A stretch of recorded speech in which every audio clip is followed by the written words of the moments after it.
You've seen our drawing of the graduate profile of the things as we partner with parents we want to produce when our children graduate from 8th grade.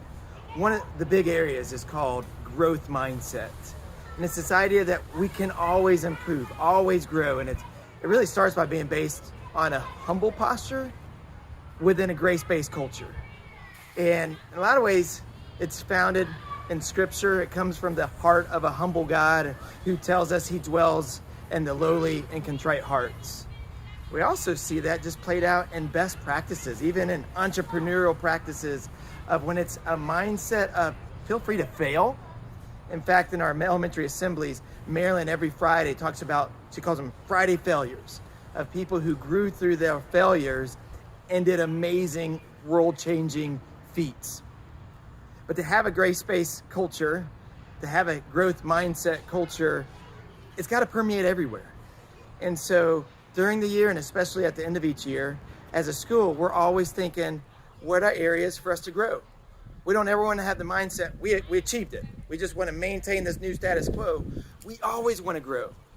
We want to have a culture of growth mindset, of innovation, as we're building towards our middle school. That's what we want it to be about. Research and development, innovative approach.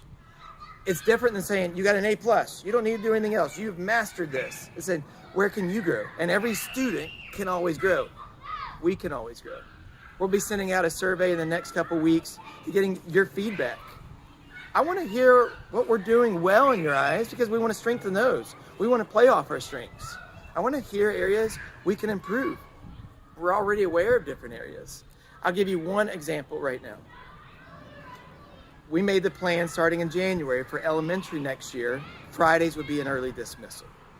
And there are a lot of great reasons why that makes sense and why a lot of top tier schools are doing that. But it's got to be a win-win-win. Parents, teachers, students.